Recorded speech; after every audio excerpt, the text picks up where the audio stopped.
A paz do Senhor Jesus, eu sou sua irmã em Cristo, Fabiane. Nesse projeto Ruth Companheira, quero meditar e compartilhar com você uma palavra aqui no livro de Gênesis, capítulo 26. Nós vamos falar um pouquinho sobre a história de Isaac em Gerar.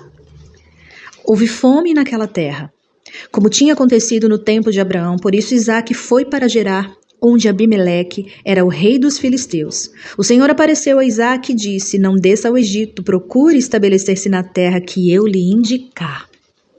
O Senhor, ele dá essa ordem para Isaac. Isaac, não vai para o Egito. Vai para a terra que eu vou te indicar, que eu vou te mostrar. O Senhor estava direcionando os caminhos de Isaac. Porque é isso que o Senhor faz conosco. O Senhor, ele direciona os nossos caminhos, os nossos passos. Os nossos passos, o Senhor, ele nos conduz e nos mostra qual a direção certa devemos seguir. O Senhor, ele chama Isaac para essa terra dentro de uma promessa. Ele fala que a mesma promessa que ele tinha na vida de Abraão seria também na vida de Isaac. O Senhor também abençoaria sua descendência, também multiplicaria sua descendência aonde ele estivesse. Nessa terra, o Senhor abençoou muito a Isaac. O Senhor o prosperou de 100 por 1. Ele teve muitos bens, ele teve muitos gados, ele teve muitas abundâncias vindas da parte do Senhor. O Senhor o multiplicara naquela terra. Os filisteus, não contentes com isso, eles começaram a invejar toda a riqueza que Isaac havia construído ali naquela terra, mas tudo que ele tinha foi providência do Senhor, porque ele tinha uma promessa. Deus falou para ele: eu vou te abençoar nessa terra, mesmo na escassez. Mesmo ele tendo fugido da fome, o Senhor estava abençoando Isaac e os filisteus começaram a invejar tudo isso. E ali o rei dos filisteus pede que Isaac se retire daquela terra. Pede que ele saia. Isaac, você se tornou muito poderoso nessa terra. Nós queremos que você vá embora, nós queremos que você saia daqui. Isaac, sem contendas, foi embora. E ali ele se afasta daquele povo, se muda para outro lugar, mas a bênção do Senhor está sobre ele. Não importa onde nós estejamos, não importa se você tem que sair dessa terra, se você tem que ir para outro lugar, mas se o Senhor prometeu te abençoar, aonde você for, a bênção do Senhor irá contigo. Aleluia.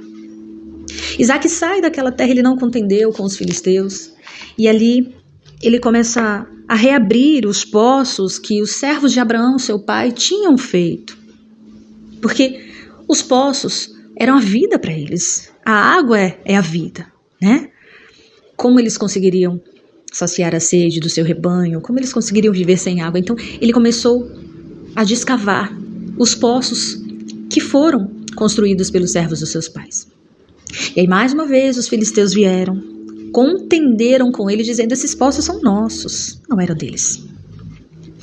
Mas mesmo assim, meus queridos, Isaac não contendeu com eles. O primeiro poço ele chamou de Ezeque, porque os filisteus contenderam com ele sobre esse poço. Ele deixou eles lá, então eles foram em busca de outro poço.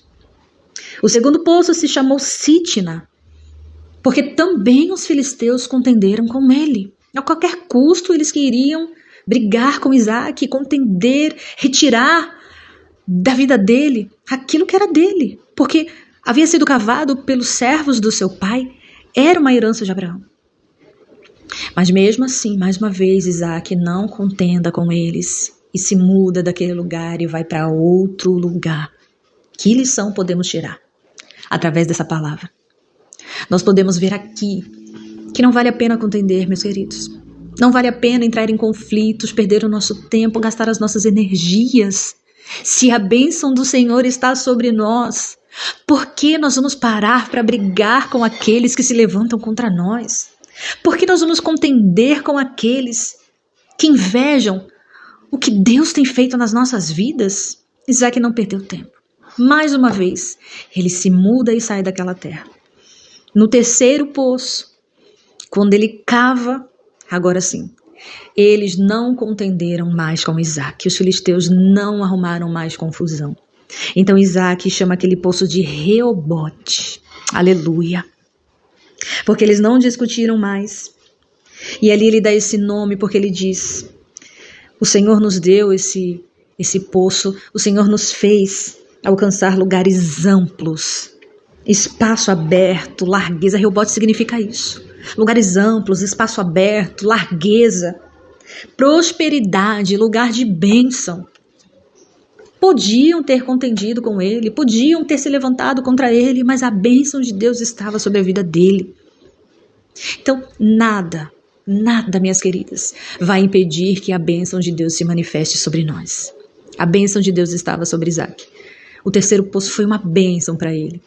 Glória a Deus. Ali ele se estabeleceu e Deus sempre confirmando: eu estarei com você. Eu abençoarei a sua descendência, eu abençoarei a sua casa. E Deus fez isso, Deus provou isso.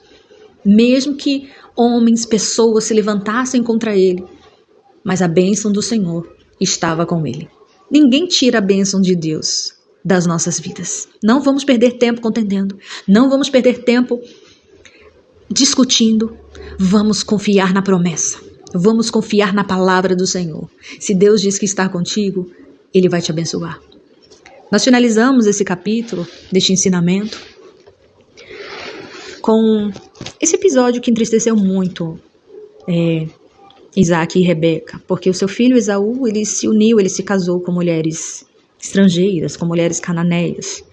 E a Bíblia termina este capítulo 26 dizendo que esse casamento com essas mulheres causou muita amargura em seus pais. Por mais que Isaac tivesse sido muito abençoado naquela terra, ele teve esse pequeno desgosto com seu filho Esaú. Mas o Senhor estava com Isaac.